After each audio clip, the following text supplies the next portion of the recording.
Here we go សួស្តីអ្នកទាំងអស់គ្នាថ្ងៃនេះយើងនឹងធ្វើការសូនរូបពីលេខខ្មែរបន្តទៀតតោះយើងមកចាប់ផ្ដើមទាំងអស់គ្នា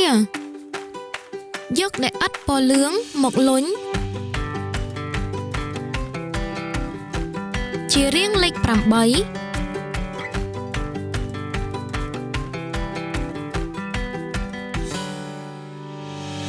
ហើយយកពណ៌ត្នោតមករុំជាទងសារី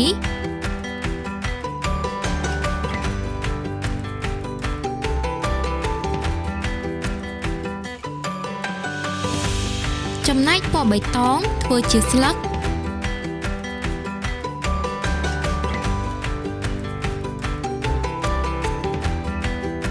ធ្វើភ្នែក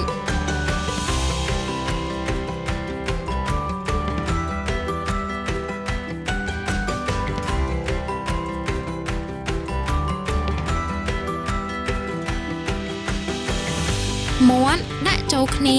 ជាការស្រេចលេខ8លេខ8បន្ទាប់យើងមកធ្វើលេខ9ម្ដងយកដែលឥដ្ឋពណ៌បៃតងស្រាលមកលុញរួចពុតជារាងលេខ9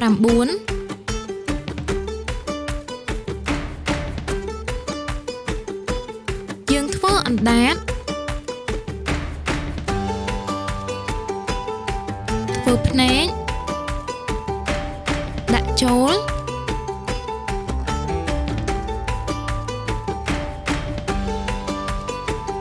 ជាការស្រេចលេខ9លេខ9